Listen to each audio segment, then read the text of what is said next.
हम डिस्कस करने वाले हैं कोशिका से जुड़े हुए 40 प्लस एमसीक्यू। काफ़ी इंपॉर्टेंट ये होने वाले हैं और ये पार्ट 1 होने वाला है। पार्ट 2 भी इस वीडियो का आएगा क्योंकि सारे क्वेश्चन यहाँ पर हमसे कवर अप नहीं हो पाए क्योंकि वीडियो काफ़ी लंबा बन जाता। तो चलिए करते हैं शुरू। और फ्रेंड्स, अगर आप चाहते हैं इसका थ्योरी वाला वीडियो देखना तो वो भी आपको चैनल पर मिल जाएगा, आप देख लीजिए, जिसमें हमने पूरी थ्योरी आपको कवर अप कराई हुई है। तो चलिए करते हैं शुरू। सबसे पहला क्वेश्चन है, जीवों की संरचनात्मक और कार्यात्मक इकाई किसे कहा जाता है? जीवों की संरचनात्मक और कार्यात्मक इकाई, तो ये कहा जाता है ऑप्शन नंबर बी, कोशिका को। काफ़ी इंपॉर्टेंट क्वेश्चन है और एग्जाम में काफ़ी बारी देखने के लिए मिल चुका है। नंबर 2 है, प्रत्येक जीव का शरीर किस सूक्ष्मतम इकाई से निर्मित होता है? यानी प्रत्येक जीव का जो शरीर होता है किस सूक्ष्मतम इकाई से निर्मित होता है? तो यह ऑप्शन नंबर ए, कोशिका से। तो जीवों की संरचनात्मक और कार्यात्मक इकाई कोशिका को ही कहते हैं और हर एक जीव का जो शरीर होता है वो कोशिका से ही निर्मित होता है। नेक्स्ट है क्वेश्चन नंबर 3। नंबर 3 है, कोशिका की खोज किसने की थी? कोशिका की खोज किसने की? तो एक कोशिका की खोज की थी रॉबर्ट हुक ने। Robert Hooke. नेक्स्ट है नंबर 4, कोशिका की खोज कब की गई थी? यानी की तो रॉबर्ट हुक ने थी, लेकिन कब की गई थी? तो इसका सही जवाब है ऑप्शन नंबर बी, 1665 ईस्वी में। तो कोशिका की खोज रॉबर्ट हुक के द्वारा 1665 ईस्वी में की गई थी। नेक्स्ट है नंबर 5, माइकोग्राफिया नामक पुस्तक किसकी है? यानी माइकोग्राफिया जो पुस्तक है इसके राइटर कौन है? तो इसका सही जवाब है option number C, Robert Hooke. देखिए, रॉबर्ट हुक की माइकोग्राफिया पुस्तक है, जिन्होंने कोशिका का जो पता लगाया था, अपना जो पूरा इन्होंने प्रोसेस दिया था, वो इसी किताब में इन्होंने दिया हुआ है। रॉबर्ट हुक ने माइक्रोग्राफिया पुस्तक में पूरे का पूरा सिद्धांत इसमें इन्होंने दिया हुआ है।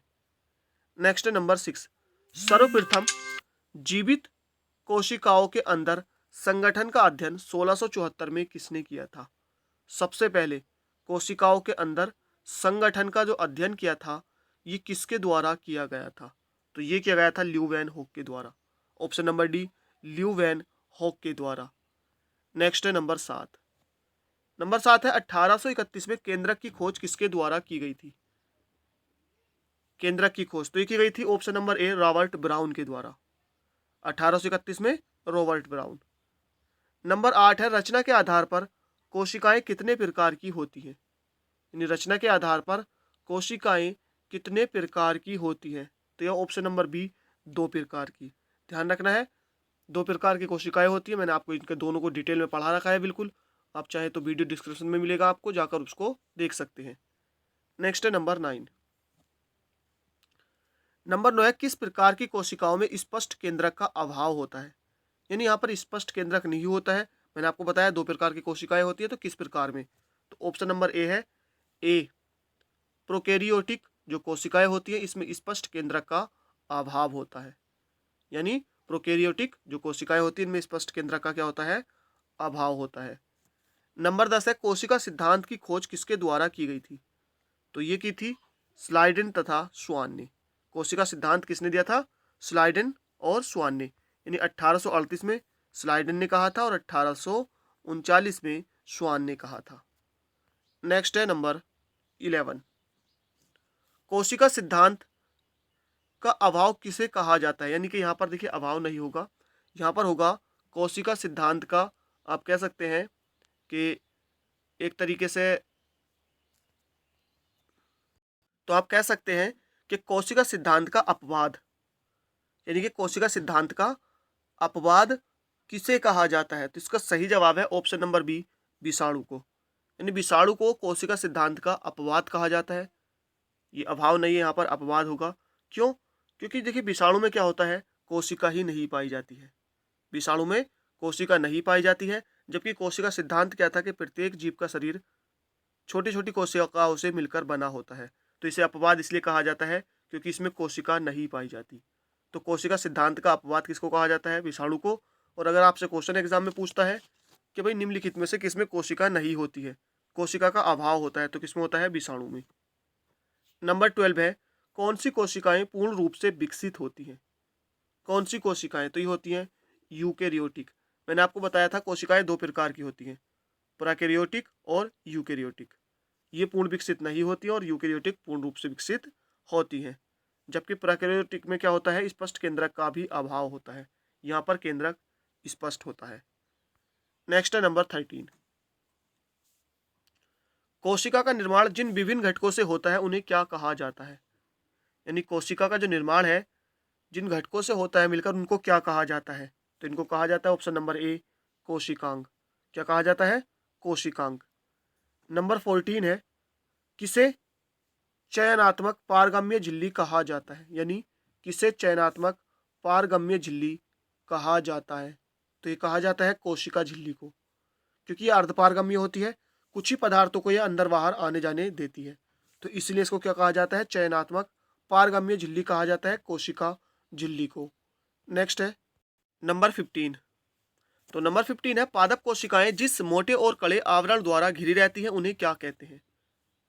तो इसको कहते हैं ऑप्शन नंबर ए कोशिका भित्ति। यानी जो पादप कोशिकाएं जिस मोटे और कड़े आवरण द्वारा घिरी रहती हैं, क्या कहा जाता है? कोशिका भित्ति। नंबर 16 है कोशिका भित्ति किसकी बनी होती है? मोस्ट इंपोर्टेंट क्वेश्चन है ये, कोशिका भित्ति किसकी बनी होती है? तो ये बनी होती है सेल्यूलोज की कोशिका भित्ति। नेक्स्ट है नंबर 17। जीव द्रव्य का वह भाग जो कोशिका भित्ति और केंद्रक के बीच होता है उसे क्या कहते हैं?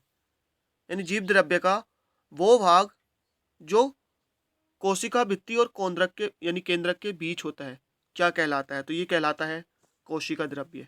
क्या कहलाता है? कोशिका द्रव्य। नेक्स्ट है नंबर 18। अंतःप्रद्रव्य जालिका किसकी बनी होती है? अंतःप्रद्रव्य जो जालिका होती है ये किसकी बनी होती है? तो ये होती है लाइपोप्रोटीन की। लाइपोप्रोटीन की ये बनी होती है। नेक्स्ट है नंबर 19। अंतःप्रद्रव्य जालिका कितने प्रकार की होती है? अंतःप्रद्रव्य जालिका कितने प्रकार की होती है? तो ये 2 प्रकार की होती है। देखिए 2 प्रकार कौन कौन से होते हैं मैं आपको बता दूं, एक चिकनी होती है और एक खुरदरी होती है। नंबर 20 है राइबोसोम की खोज किसने की थी? राइबोसोम की खोज किसने की थी? तो ये की थी ऑप्शन नंबर ए पेलेट ने। यानी राइबोसोम की खोज पेलेट के द्वारा की गई थी। नेक्स्ट है 21 है राइबोसोम की खोज पेलेट ने कब की थी?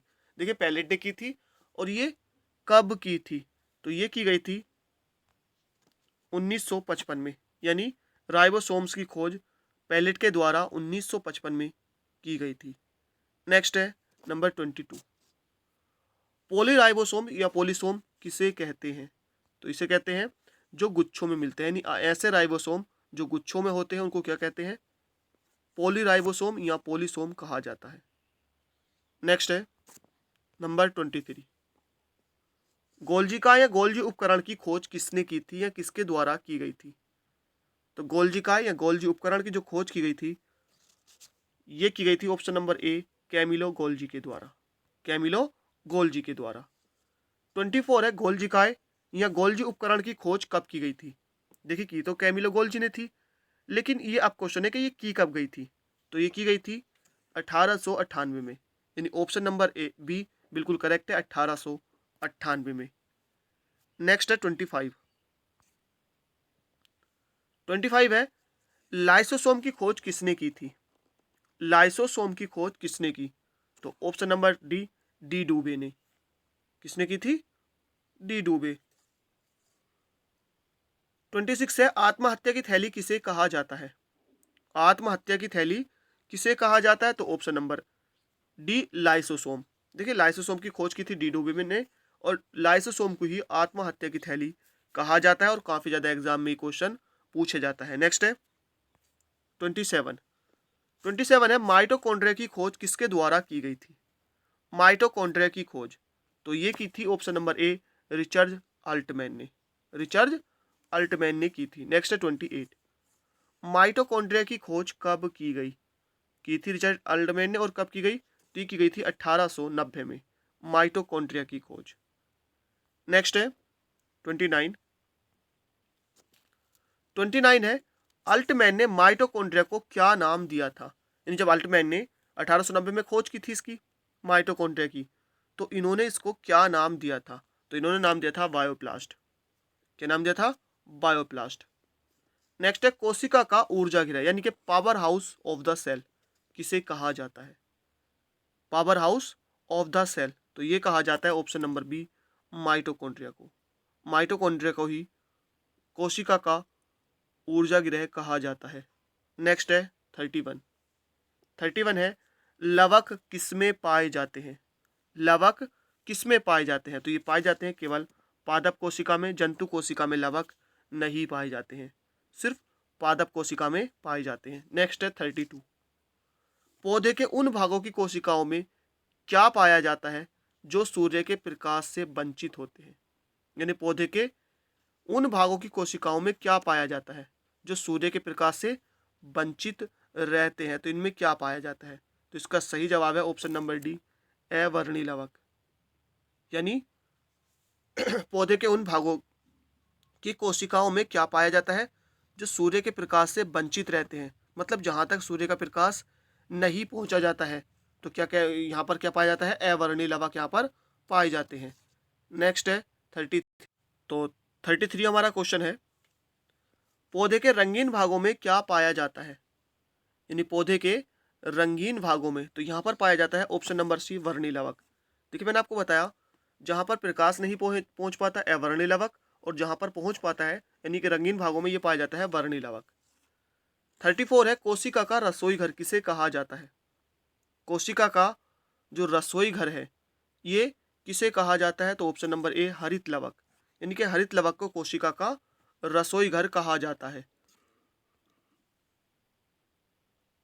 35 है पादप कोशिकाओं की रसधानियों में क्या भरा होता है। पादप कोशिकाओं की रसधानियों में क्या भरा होता है, तो इसका सही जवाब है ऑप्शन नंबर बी, कोशिका रस। यानी पादप कोशिकाओं की रसधानियों में कोशिका रस भरा होता है।